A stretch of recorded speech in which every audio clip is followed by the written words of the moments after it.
It's time for Top That Trade. Joining us now, Knuckman, the Chief Market Strategist at BullseyeOption.com, and Phil Flynn, a Fox Business News contributor, here for our Trader Game. Round number one, guys, golden bottom. Strategists at Goldman Sachs say the recent rally that could signal the stock market has indeed bottomed feels premature because of what's going on with the economy. But do you think the stock market has already bottomed or not? Well, there are a couple things that I look for signs for the bottom. First off, to see if we get back halfway of that drop from the top. And that's usually a sign that the markets have stabilized and making another push. But you've got interest rates below 4% as we speak right now. You've got the VIX way off its highs and down in 1 month lows. And stocks are at 1 month highs. So there's a lot of positives. But one thing that we've learned in this market is over the years, don't necessarily listen to what Goldman says, follow what they do, because a lot of times they're talking their book and they might be positive, but they're not saying that just yet. They say about picking bottoms. Ooh, it can be scary. But having said that, you got to look at a lot of the stocks and don't necessarily try to pick the bottom on the entire index. Look for value.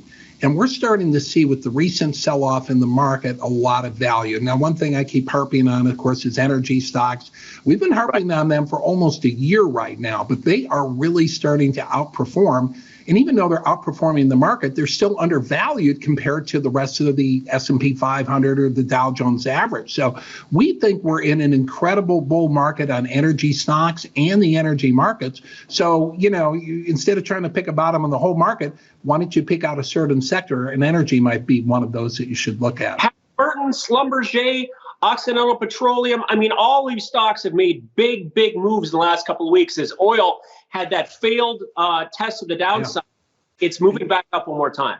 And you better buy Schlumberger because if you don't hurry, you won't be able to. You know why? They're changing their name. It's no longer going to be Schlumberger. But round number two, super gas supply, liquefied natural gas shipments to Europe push prices to negative. What do you think the future holds for nat gas? It's going to be a boom. And if you look at where the prices went negative, it was Waha. Okay, Waha is one small sector in the entire country. It is a delivery point for natural gas. And it traditionally has a tendency to see prices that are much weaker than the rest of the world just because of pipeline constraints. And that's going to work itself out. The bigger question is, are they going to have enough supplies in Europe? Everybody's saying now, guess what? European storage is full. Everything's fine. No, it isn't. Do not be complacent. All right. So Waha is going to happen next. I think natural gas is at an important support point. It gone between 5 and 10 for the last few months. And now it's back down near that 5 level, holding at 6. So I think we could see the same situation that we saw in crude oil just a few years ago when nobody thought crude oil was going to make a comeback. But the demand continues for natural gas.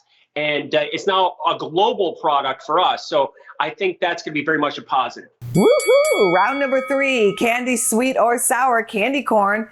One of those love it or hate it sweet treats, but we want a candy investment. So pick a stock. Well, candy companies are having big profits right now. But the stock that I like, we've got Tootsie Roll and Hershey's up near their highs. Now, it's not the candy that I like the most, but I like the chart the best. Is Mondelez. It's between 55 and 65 for 1 year. That targets a breakout to 75, which is about 20% higher. And right now it's at a midpoint support level. So I think there's more upside in Mondelez.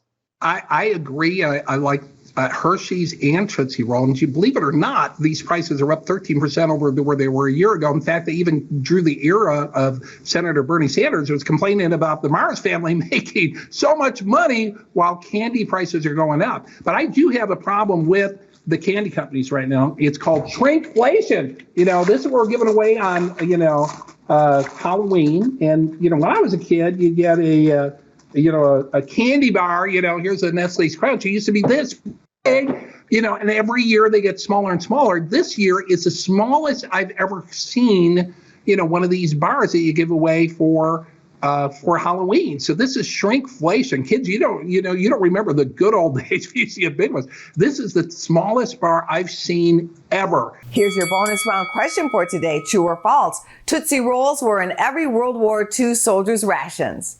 That's true. Absolutely. That sounds true. like a thing, yes. And spam. You are both winners. It's true. It was a source of quick energy. Wait, before you go, there is another Tootsie Roll fact. Not only was it in the World War II rations, the Tootsie Roll plant was actually on the spot of a World War II factory. So they're right next to each other. So Tootsie Roll is American, and it's been with us a long time. Go to businessfirstam.com for where to see our show on TV.